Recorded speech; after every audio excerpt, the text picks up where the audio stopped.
Je me souviens encore de la façon dont le lustre de cristal scintillait au-dessus de nous ce soir de Noël, magnifique, chaleureux, presque cruellement trompeur. J'étais entré dans le manoir de mon père en me disant, peut-être que cette année sera différente. Peut-être que cette année, je ne serai pas l'étrangère à la table de ma propre famille. Mon nom est Evelyne Cartier, j'ai 28 ans, je suis une architecte junior survivant grâce à la caféine, aux dates limites, et à un minuscule appartement qui grince quand le vent souffle. Je n'étais pas venu pour les cadeaux ou la nourriture. J'étais venu parce que Noël est le seul jour où j'osais encore espérer que la famille pouvait signifier quelque chose. Mais l'espoir a une façon de se fissurer. Mon père milliardaire, Richard Cartier, a levé son verre de vin, m'a étudié avec une expression indéchiffrable, et a demandé, d'un ton trop désinvolte pour être inoffensif, « Tu vis toujours dans la maison que je t'ai achetée ?» Je me suis figé parce que je n'habitais dans aucune maison qu'il avait achetée. Et au moment où je l'ai dit, tout a commencé à s'effondrer. Le manoir des Cartier ressemblait toujours à une couverture de magazine pendant les fêtes. D'immenses baies vitrées brillant d'or, des guirlandes drapées sur des colonnes de marbre blanc, un sapin de Noël assez haut pour frôler le lustre. Les gens aiment appeler cela magique. Pour moi, c'était toujours comme entrer dans un musée où je n'avais pas ma place. Je suis entré, mes talons claquant contre le sol poli. Le personnel de mon père a hoché la tête poliment, mais leurs yeux brillaient de ce mélange familier de pitié et de curiosité. Tout le monde dans cette maison savait que j'étais l'enfant oublié, celle qui vivait dans un appartement exigu du centre-ville, tandis que le reste de l'héritage Cartier scintillait sous des lumières importées. Evelyne, a carillonné une voix mielleuse. Lydie, ma belle-mère, a flotté vers moi dans une robe de soie rouge, son sourire parfaitement étudié. Tu es venu. Nous n'étions pas sûrs que tu te sentirais à l'aise de venir cette année. Traduction, nous n'étions pas sûrs que tu nous mettrais encore dans l'embarras par ta simple existence. J'ai forcé un sourire poli. Je n'aurais manqué ça pour rien au monde. De l'autre côté de la pièce, Benoît, son fils prodige, a levé sa coupe de champagne vers moi. Tiens, si ce n'est pas notre artiste affamé de la famille, a-t-il ricané. Tu conduis toujours cette vieille voiture ? J'ai inspiré lentement. Pas ce soir, Evelyne. Ne les laisse pas t'atteindre. Avant que je puisse formuler une réponse, l'ambiance de la pièce a changé. Les conversations se sont calmées, les domestiques se sont redressés. Mon père, Richard Cartier, est sorti du couloir, grand, imposant, le genre de présence qui faisait bouger les gens sans qu'on le leur demande. Il a à peine jeté un regard à Lydie ou Benoît, ses yeux rivés sur moi. Pendant une seconde, quelque chose de chaleureux a brillé là, quelque chose de presque fier. Je me suis laissé croire, bêtement, qu'il m'avait peut-être invité parce qu'il voulait renouer le contact. Evelyne, a-t-il dit simplement, d'une voix basse mais stable. Salut, papa. Ma gorge s'est nouée de manière inattendue. Nous avons marché vers la salle à manger en silence. La longue table en acajou était dressée pour 12 personnes, bien que nous ne soyons que 4 à y prendre place. Verre en cristal, serviette en lin, couvert plaqué or, tout scintillait, parfait, presque théâtral. Lydie a pris sa place à la droite de mon père. Benoît s'est glissé à côté d'elle. Je me suis assise en face d'eux, me sentant comme une pièce de musée sous un projecteur. Mon père a levé son verre. À la famille, a-t-il dit. J'ai répété les mots silencieusement dans ma tête, à une famille qui ne m'a jamais semblé être la mienne. Le dîner a commencé avec le tintement des couverts et une conversation polie, le genre que l'on entendrait à un événement d'entreprise, pas dans une maison. Benoît a parlé d'un projet d'affaires. Lydie s'est vantée d'un gala de charité auquel elle avait à peine assisté. Et moi, je mangeais tranquillement mon dîner, essayant de ne pas me réduire à l'invisibilité. Puis mon père m'a regardé, vraiment regardé, et c'est là qu'il a posé la question qui allait déchirer tout ce qu'ils avaient essayé de cacher. Tu vis toujours dans la maison que je t'ai achetée ? Toutes les fourchettes se sont arrêtées en l'air. Mon cœur a cogné contre mes côtes. Le monde a semblé basculer. Parce qu'à ce moment précis, j'ai réalisé que quelqu'un lui avait menti, et que quelqu'un m'avait menti. Pendant un instant, personne n'a respiré. La lumière semblait trop vive.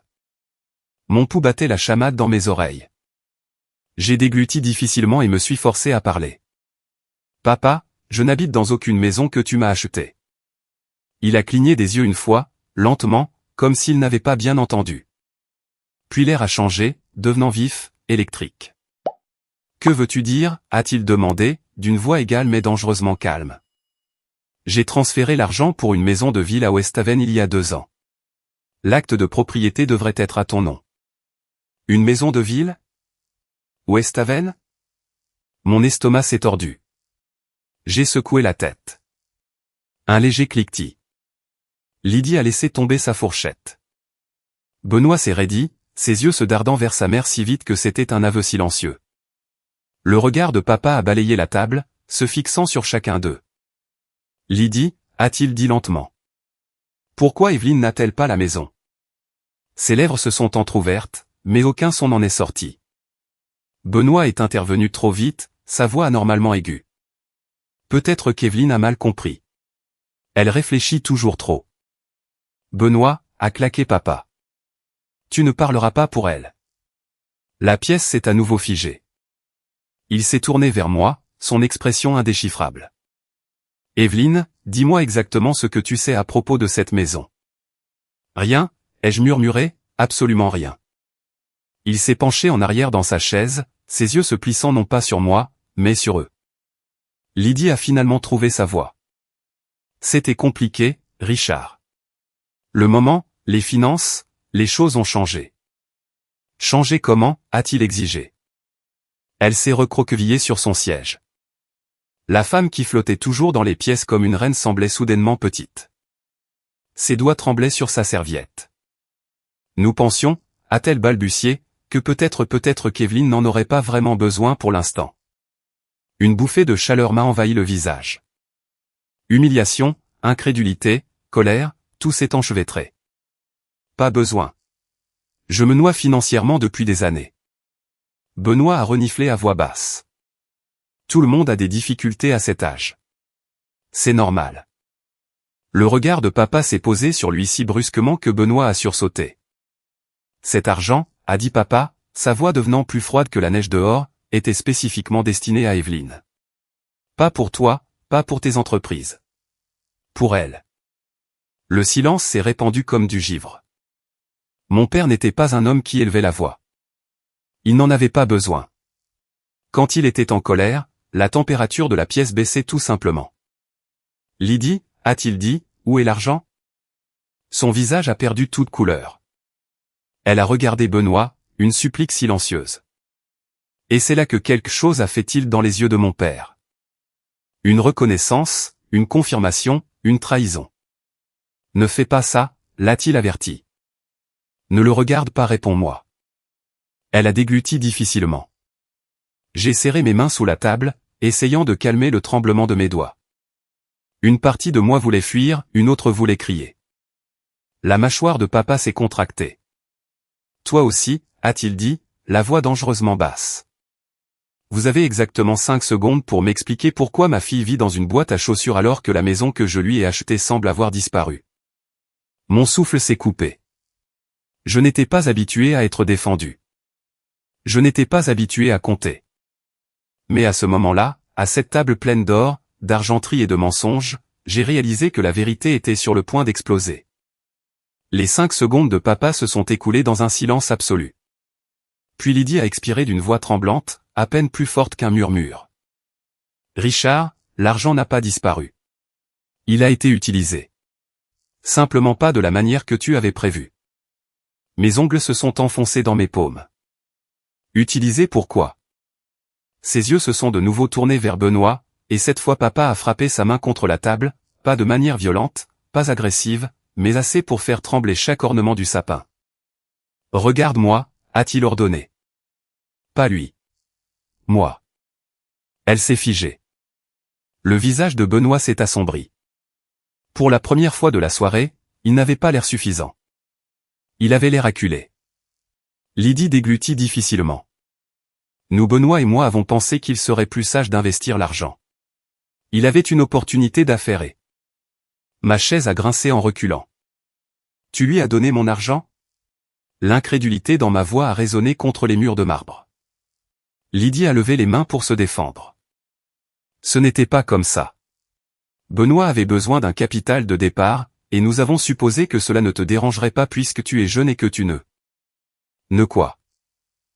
Ma voix s'est brisée. Ses lèvres ont tremblé. Je n'ai pas dit ça. Tu n'as pas eu besoin de le dire, ai-je murmuré. Benoît s'est penché en arrière, les bras croisés. C'était un investissement. Nous comptions le rembourser un jour. Tu agis comme si c'était une question de vie ou de mort. Mon père l'a dévisagé avec une expression que je n'avais jamais vue auparavant. Quelque chose entre la déception, la fureur et le chagrin. Alors, vous l'avez volé, a-t-il dit doucement. Vous avez pris la seule chose destinée à aider Evelyne à construire son avenir, et vous l'avez utilisée comme de l'argent de poche. Benoît s'est esclaffé. Papa, ce n'est pas si grave. Ça l'est pour moi, ai-je lâché. Et ça devrait l'être pour toi, étant donné que tu as 30 ans et que tu vis de l'aumône. Sa mâchoire s'est crispée. Pendant une seconde, le masque d'arrogance a glissé, révélant l'insécurité qu'il cachait habituellement derrière des costumes chers et des opinions tranchées. Lydie l'a instinctivement pris par le bras. Benoît ne voulait pas faire de mal. Il est juste. Papa l'a interrompu, la voix froide comme la glace. Je t'ai fait confiance, Lydie. Je t'ai donné cet argent parce que je croyais que tu le gérerais de manière responsable. Je croyais que tu traiterais ma fille comme la tienne. Les yeux de Lydie brillaient de larmes désespérées. Je tiens à elle. Alors pourquoi, a exigé papa, a-t-elle appris l'existence de la maison ce soir? À cette table? Devant nous tous? Pourquoi ne le lui as-tu pas dit? Pourquoi ne m'as-tu pas dit ce que tu as fait? Elle n'avait pas de réponse. Papa s'est tourné vers moi, et le poids dans son regard a failli me briser. Evelyne. Je suis désolé. Tu n'aurais pas dû vivre comme tu l'as fait alors que je te croyais en sécurité. Alors que je pensais que tu avais une maison. Je ne savais pas quoi faire de ces excuses. Je n'en avais jamais entendu de sa part auparavant. Une boule s'est formée dans ma gorge. Je n'étais pas en sécurité. Je n'étais pas stable. Je n'étais rien de plus qu'un inconvénient. Il a secoué la tête fermement. Non. Tu es ma fille, et j'ai l'intention de régler ça. Benoît s'est levé de sa chaise d'un bond. C'est ridicule. Papa, tu ne peux pas sérieusement la choisir au détriment de ta propre maison. Le regard de papa s'est posé sur lui, aussi tranchant qu'une lame. Assieds-toi. Benoît s'est figé en plein mouvement. Lydie a joint ses mains tremblantes. Richard, s'il te plaît. N'envenimons pas les choses. C'est Noël. Noël, a répété papa, la voix vide. Je fixai mon assiette, clignant des yeux pour me calmer.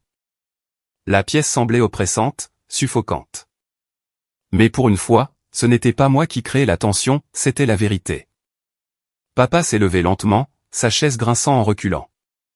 Cette conversation n'est pas terminée, a-t-il dit d'une voix mesurée.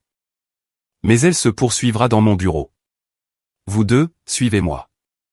Maintenant. Il m'a regardé en dernier, ses yeux s'adoucissant un bref instant. Evelyne, viens avec nous. Tu mérites de tout entendre. Mon cœur battait la chamade. C'était le moment où les fondations de notre famille commençaient à se fissurer, silencieusement, profondément, irrévocablement. Je me suis levé de mon siège, les jambes tremblantes mais résolues.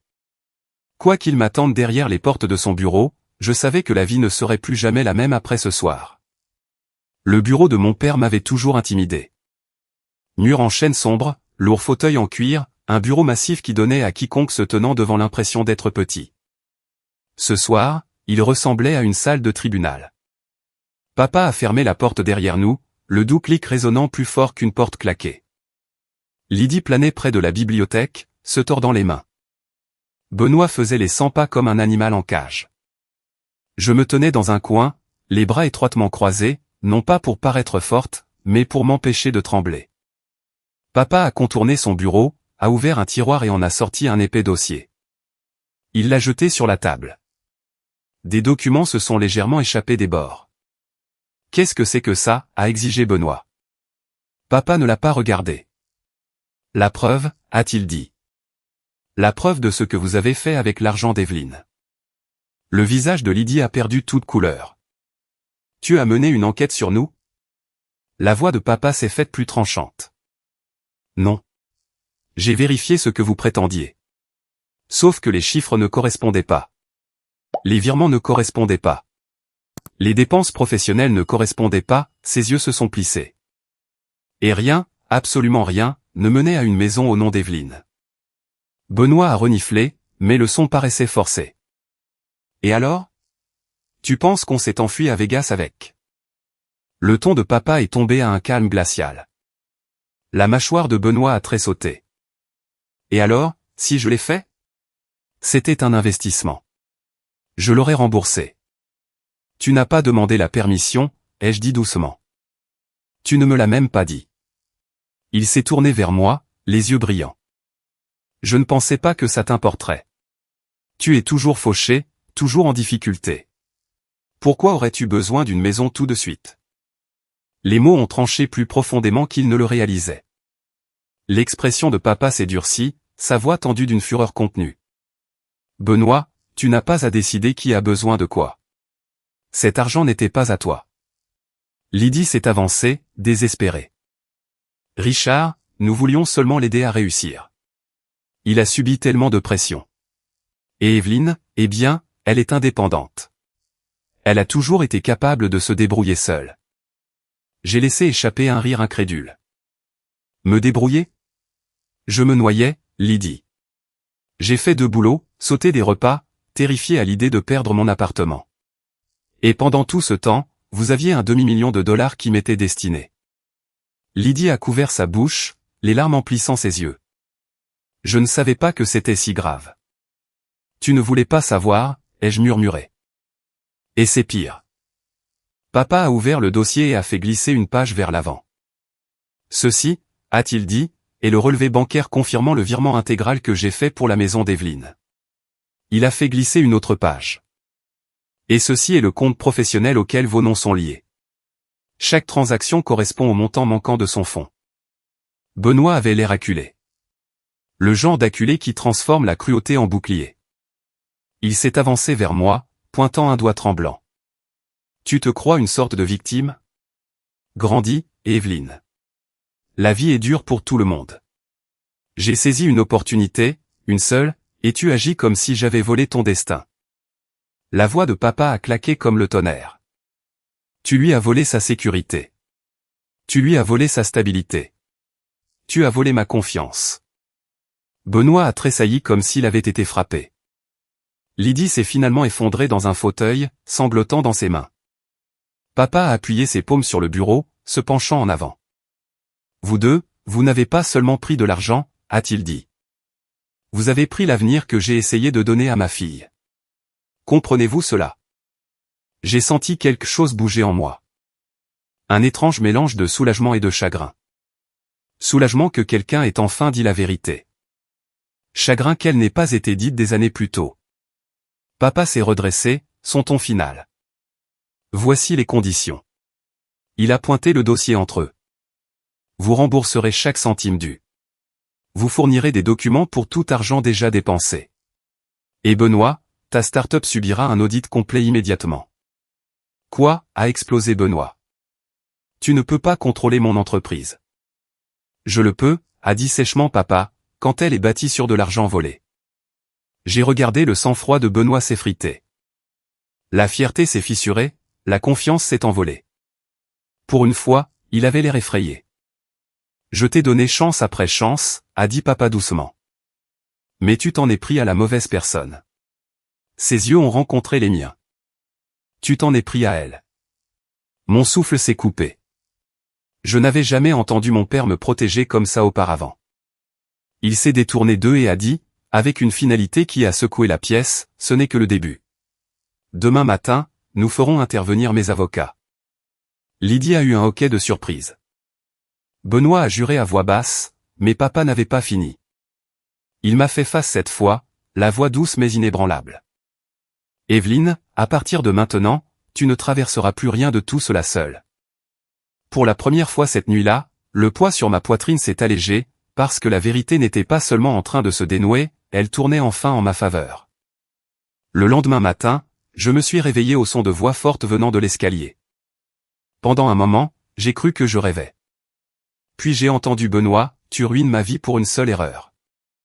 Ma poitrine s'est serrée. Je suis descendu, chaque pas plus lourd que le précédent. Dans le salon, Benoît faisait les 100 pas, les cheveux en désordre, les yeux injectés de sang. Lydie se tenait à côté de lui, agrippant son bras, lui murmurant des paroles de réconfort frénétique. Papa, calme mais inflexible, se tenait en face d'eux avec une pile de documents juridiques. Leur dispute s'est arrêtée net dès qu'ils m'ont vu. Benoît m'a pointé du doigt comme si j'étais une menace. La voilà, la raison pour laquelle tout s'effondre. Je me suis figé. La voix de papa s'est instantanément aiguisée. Benoît, ça suffit. Non, a crié Benoît. Tu la traites comme une victime sans défense, mais c'est elle qui détruit cette famille. Je me suis avancé, tremblante. Je n'ai rien détruit. Je ne t'ai rien pris. Il a ri, un rire amer, hystérique. Tu as pris l'attention de papa, sa sympathie, son argent. Tu obtiens toujours ce que tu veux à la fin. Mon souffle s'est coupé. J'obtiens toujours ce que je veux. J'avais passé des années à me battre pour des miettes d'affection dans cette maison, invisible à chaque dîner, ignoré dans chaque conversation. Et maintenant il prétendait que j'étais la privilégiée? La voix de papa a tranché le moment. Les auditeurs ont trouvé des anomalies dans les comptes de ta start-up, a-t-il dit. La moitié des fonds qu'Evelyne aurait dû recevoir a été détournée vers des dépenses personnelles, des articles de luxe, des vacances, un club privé. Benoît, ce n'est pas seulement irresponsable, c'est frauduleux. Le visage de Benoît a blêmi. Cet argent était à moi. Il n'était pas à toi, a tonné papa. Il était à Evelyne. Silence. Épais, suffocant.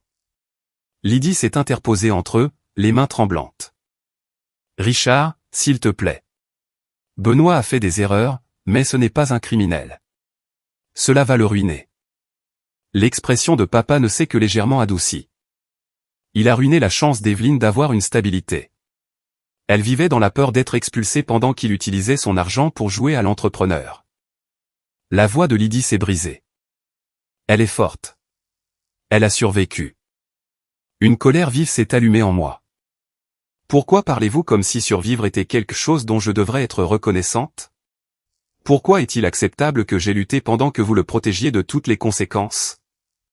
Lydie s'est tournée vers moi, les larmes aux yeux. Evelyne, je ne voulais pas. Vous ne vouliez rien dire, ai-je dit doucement. Vous ne vous en souciez tout simplement pas. Benoît a de nouveau ricané, les bras croisés pour se défendre. On va vraiment faire ça? Evelyne, tu as toujours été dramatique. Papa te gâte à la seconde où tu as l'air triste. Je me suis approché, la voix stable malgré le tremblement de mes mains. As-tu la moindre idée de ce qu'a été ma vie? J'ai fait des doubles journées, sauté des repas, passé des nuits blanches terrifié à l'idée de ne pas pouvoir payer mon loyer. J'ai pleuré dans des cages d'escalier parce que je n'avais nulle part où aller. Il a cligné des yeux, surpris, peut-être même secoué, mais l'arrogance est revenue. Ce n'est pas mon problème. Papa a claqué un document sur la table. Ça l'est maintenant. Benoît a reculé comme si les papiers eux-mêmes étaient venimeux. Ceux-ci, a dit papa, sont les documents juridiques. Si Evelyne choisit de porter plainte, vous pourriez faire face à de réelles conséquences. Financières, civiles, peut-être criminelles. Lydie a eu un hoquet de surprise, serrant plus fort le bras de Benoît. Richard, non, s'il te plaît. Tu ne peux pas la laisser faire ça. Elle est en colère. Elle ne comprend pas. Elle comprend parfaitement, a dit papa. Pour une fois, c'est elle qui décide de la suite. Tous les regards se sont tournés vers moi. Mon cœur battait contre mes côtes. Pendant des années, j'ai rêvé d'être vu. Maintenant, le projecteur me brûlait. Benoît s'est affalé sur une chaise, secouant la tête comme si la pièce s'effondrait autour de lui. Tu ne ferais pas ça, a-t-il murmuré. Tu ne me ruinerais pas vraiment. Je l'ai regardé, la peur, le désespoir, l'arrogance brisée, et quelque chose en moi a eu mal. Pas pour lui, mais pour les années que j'ai passées à penser que ma douleur n'avait pas d'importance. J'ai parlé doucement, mais chaque mot a pesé lourdement. Je ne veux ruiner personne. Je ne l'ai jamais voulu. Mais je ne me laisserai plus effacer. Je ne serai plus celle qu'on peut sacrifier. Je ne vous laisserai plus me prendre quoi que ce soit. Papa a expiré lentement, la fierté et le chagrin mêlés dans ses yeux. Quoi que tu choisisses, a-t-il dit doucement, je te soutiendrai. La voix de Benoît s'est brisée. Evelyne, s'il te plaît. La vulnérabilité soudaine dans son ton m'a surprise, mais c'était trop tard. Trop tard pour des excuses qui ressemblent à de la panique. Trop tard pour des regrets nés seulement après les conséquences. J'ai pris une inspiration qui semblait plus grande que mes poumons. Je ne porterai pas plainte pour l'instant, ai-je dit, mais vous rembourserez tout intégralement, et vous signerez tous les accords que les avocats de papa prépareront. Benoît a enfoui son visage dans ses mains, tremblant. Lydie a fondu en larmes, pas les larmes délicates qu'elle utilisait pour manipuler, mais des sanglots bruts, désordonnés, terrifiés. Papa a hoché la tête une fois, fermement et définitivement. Alors il en sera ainsi. Et c'est ainsi que la famille Cartier telle que je la connaissais s'est brisée. Non pas avec des cris, mais avec des signatures. Non pas avec la violence, mais avec la responsabilité. Et pour la première fois de ma vie, je me suis sentie puissante. Non pas parce que j'avais gagné, mais parce que je m'étais enfin affirmé. La semaine suivante s'est déroulée comme une tempête qui avait enfin décidé de se calmer, mais non sans tout détruire sur son passage. L'équipe juridique de papa a agi vite, trop vite pour Lydie, bien trop vite pour Benoît. Chaque matin, je recevais une mise à jour par courriel, rapport d'audit, plan de remboursement, évaluation d'actifs, accords nécessitant des signatures, des choses auxquelles je n'aurais jamais imaginé que mon nom serait associé. C'était surréaliste. Je n'étais plus une spectatrice. Je n'étais plus la fille oubliée qui passait entre les mailles du filet de ce manoir. J'étais quelqu'un dont les pertes comptaient. Dont l'avenir comptait. Papa a insisté pour que je participe à chaque réunion, même si je ne comprenais pas la moitié du jargon juridique. Tu mérites de tout entendre, a-t-il dit. Plus de décisions sur ta vie prise à huis clos. Et il le pensait. Le 3e jour, papa et moi sommes entrés dans le bureau où Lydie et Benoît attendaient. Lydie avait l'air épuisée, le maquillage coulant, les yeux gonflés, les mains si serrées que ses jointures étaient blanches. Benoît avait l'air pire, ni en colère, ni arrogant, juste vide. Papa a posé un dossier sur la table basse. Voici les conditions finalisées, a-t-il dit. Evelyne a accepté de ne pas porter plainte tant que les remboursements seront effectués. La voix de Lydie s'est brisée. Nous rembourserons tout, Richard. Chaque centime. Je le promets. Elle a saisi les papiers avec des doigts tremblants, les parcourant frénétiquement. J'ai vu la panique dans ses yeux lorsqu'elle a atteint le montant du remboursement, plus qu'elle ne pouvait facilement se permettre. Elle a murmuré, comment sommes-nous censés? Papa l'a interrompu, calme mais résolu. Ce n'est pas mon problème, ni celui d'Evelyne. Vous avez fait des choix. Maintenant, vous les assumez. Benoît déglutit difficilement. Sa voix, quand il a finalement parlé, était à peine audible. Y a-t-il un moyen de renégocier? Papa l'a regardé pendant un long moment silencieux. C'était le plus dur que je l'ai jamais vu. Pas cruel, juste d'une justice inébranlable. Non, a-t-il dit. Tu rembourseras ce que tu as pris. Son regard s'est légèrement adouci. Et Benoît, j'espère que tu comprends que ce n'est pas une punition. C'est la responsabilité. Benoît a hoché la tête faiblement, les yeux fixés sur le tapis. Puis papa s'est tourné vers moi. Evelyne, voudrais-tu ajouter quelque chose? Pour une fois dans ma vie, la pièce attendait mes paroles. J'ai inspiré lentement. Je ne veux pas de vengeance, ai-je dit. Je veux juste la chance que j'étais censé avoir. Une maison, la stabilité et l'honnêteté. Ma voix a vacillé, mais je n'ai pas détourné le regard. Je n'essaie pas de détruire vos vies. Je ne vous laisserai simplement plus détruire la mienne. Lydie a porté une main tremblante à sa bouche, les larmes coulant à nouveau. Benoît a fermé les yeux, la mâchoire se crispant comme s'il avalait une vérité amère. Les papiers ont été signés. Et c'est ainsi que le vol qui avait volé des années de ma vie a été reconnu, non pas minimisé, non pas nié, non pas enterré. Reconnu, traité, corrigé. Cela n'effaçait pas le passé, mais cela arrêtait enfin de déteindre sur mon présent. Ce soir-là, papa a frappé à la porte de ma chambre dans le manoir. Il tenait une petite boîte en velours. Evelyne, a-t-il dit doucement, je te dois plus que des excuses. Je te dois la stabilité. J'ai ouvert la boîte. À l'intérieur se trouvait une unique clé en argent. Mon souffle s'est coupé. Qu'est-ce que c'est? Une maison, a-t-il dit. J'en ai acheté une pour toi, à ton nom. Sans condition, sans surprise. Tu mérites une base sur laquelle construire ta vie. Mon cœur a hésité entre l'incrédulité et le chagrin pour les années où je n'avais pas eu cela. Papa, pourquoi maintenant, ai-je murmuré. Il a soupiré, s'asseyant à côté de moi. Parce que j'ai passé longtemps à croire que tu allais bien, que tu étais indépendante, forte. Je n'ai pas vu que cette indépendance venait de la nécessité, non du choix. Il m'a regardé avec une douceur que je n'avais pas vue depuis que j'étais enfant. Je ne peux pas changer les années où tu as lutté, mais je peux changer ce qui va suivre. Les larmes ont brouillé ma vision.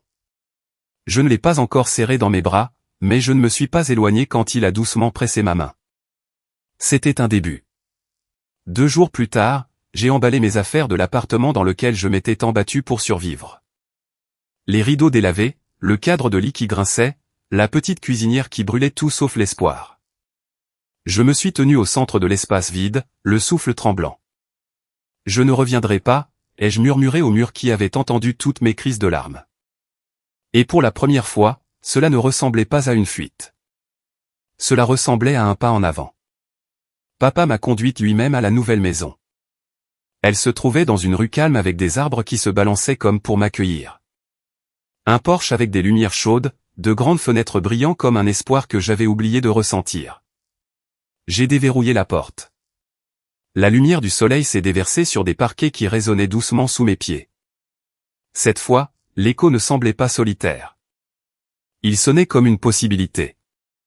Papa a posé une main douce sur mon épaule. Tu l'as mérité, a-t-il dit. J'ai hoché la tête, des larmes coulant silencieusement sur mes joues. Non, pensais-je. Je me suis enfin autorisé à avoir cela. La première nuit dans ma nouvelle maison semblait irréelle. Pas de bruit de la rue, pas de murs étroits, pas de peur qu'un salaire en retard fasse s'effondrer ma vie. Juste un silence calme, chaleureux, respirable. Je me suis assise sur le sol du salon avec une couverture enroulée autour de mes épaules, regardant la douce lueur du porche se répandre à travers les fenêtres. Pour la première fois depuis des années, le silence ne ressemblait pas à de l'abandon. C'était de l'espace. De l'espace pour exister. De l'espace pour respirer. De l'espace pour enfin devenir quelqu'un d'autre que la fille qui se préparait constamment au désastre. Au cours des semaines suivantes, ma vie a changé de manière inattendue. J'ai acheté des meubles qui me ressemblaient. Pas ce que je pensais qu'une fille quartier devrait posséder. Des tapis doux au ton de terre, des plantes en pot qui, d'une manière ou d'une autre, ne mourraient pas sous ma surveillance, des lumières chaudes au lieu de néons agressifs. J'ai cuisiné de vrais repas. J'ai dormi sans mon portefeuille sous mon oreiller. Je me suis réveillé sans angoisse. De temps en temps, je me surprenais à murmurer dans la pièce vide, « Tu es en sécurité maintenant ». Et pour une fois, je le croyais. Papa a insisté pour couvrir le coup d'un thérapeute, non pas parce qu'il pensait que j'étais brisé, mais parce qu'il voulait que j'aie le soutien qu'il ne m'avait jamais donné auparavant. Au début, j'ai résisté. Je ne voulais pas revivre les nuits où j'avais pleuré seul sur le sol de mon appartement, ou les matins où je prétendais que tout allait bien parce que le monde ne me laissait pas la place de m'effondrer. Mais la thérapie m'a appris le mot dont j'avais le plus besoin, assez. J'étais assez. Mes sentiments étaient assez. Mes limites étaient assez. Et survivre ne faisait pas de moi quelqu'un de dramatique. Cela me rendait forte. Papa venait souvent, discret, hésitant, prudent de ne pas être envahissant. Parfois, il apportait le dîner. D'autres fois, il s'asseyait simplement sur le porche et parlait de travail, comme s'il essayait de pratiquer l'art d'être un père en temps réel. Un soir, nous étions assis avec 2 tasses de thé entre nous. Le ciel au-dessus de nous s'estompait dans le crépuscule. Il s'est éclairci la gorge. « Je regrette de ne pas t'avoir vu plus tôt », a-t-il dit doucement. Pas seulement l'argent, mais tout. La distance, le silence. Ma gorge s'est nouée. Je ne savais pas comment demander de l'aide, ai-je admis. J'ai toujours eu l'impression que avoir besoin de toi me rendait faible. Il a secoué la tête. Non, cela me rendait aveugle. Une trêve silencieuse s'est installée entre nous, pas parfaite, mais authentique. Et pour la première fois, je me suis permis de considérer que mon père n'était pas seulement un homme qui m'avait fait défaut. C'était un homme qui essayait de changer. Laissant derrière moi la vie que je portais seul, j'ai mis en boîte les dernières de mes affaires de l'ancien appartement. Une pile de factures en retard, une cuillère tordue, une tasse à l'anse ébréchée, des objets qui avaient porté l'histoire de ma survie. Je les ai ramenés à la maison, non pas pour les garder mais pour les libérer. Dans la poubelle derrière la maison, j'ai déposé doucement la tasse comme pour dire au revoir à la fille qui s'y était accrochée. Tu as fait de ton mieux, ai-je murmuré. La brise d'hiver m'a caressé la joue, presque comme un signe de tête. Pendant ce temps, papa me tenait au courant de temps en temps, pas en détail mais juste assez. Lydie et Benoît avaient déménagé dans une location plus petite. Ils remboursaient l'argent régulièrement. Ils n'essayaient pas de me contacter. Une partie de moi ressentait du soulagement. Une partie de moi ressentait du chagrin pour la famille que j'aurais aimé avoir mais que je n'ai jamais eue. Mais surtout, je ressentais une distance, une saine distance. Mon thérapeute m'a dit, guérir, ce n'est pas réparer ce qui vous a blessé. C'est vous donner ce qui vous a été refusé. Et c'est exactement ce que j'ai fait. Le travail est enfin devenu plus qu'une simple survie. J'ai commencé à prendre des clients qui me tenaient vraiment à cœur, des mères célibataires cherchant des espaces abordables, des étudiants ayant besoin de petits studios, des femmes plus âgées voulant le confort plutôt que l'extravagance. Je les comprenais. Je concevais pour eux. Et lentement, mes journées ont commencé à m'appartenir. Un après-midi, mon patron s'est penché sur mon ébauche et a dit, « Tu as changé, Evelyne. Il y a une confiance dans ton travail que je n'avais pas vue auparavant. » J'ai souri parce que je savais exactement d'où elle venait. Un foyer. La stabilité. Savoir que je ne vivais plus au bord de l'effondrement. La famille n'était pas un manoir. Ce n'était pas le sang. Ce n'était pas l'argent. C'étaient les gens qui étaient à vos côtés quand votre monde se fissurait. Pendant des années, j'ai cru que je n'avais personne. Mais maintenant, assise dans ma cuisine ensoleillée avec mon père sirotant un café en face de moi, j'ai réalisé que je construisais quelque chose de nouveau, de sincère, quelque chose à moi. Papa a levé les yeux et a demandé doucement, « Comment t'adaptes-tu » J'ai répondu sans peur pour la première fois.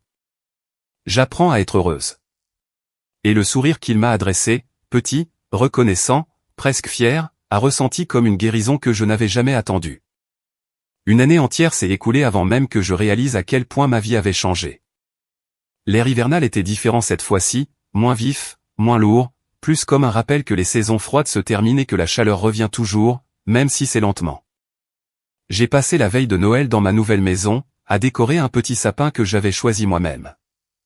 Des lumières blanches, des rubans dorés, une seule étoile argentée au sommet. Simple, paisible, à moi. Juste au moment où je reculais pour l'admirer, on a sonné à la porte.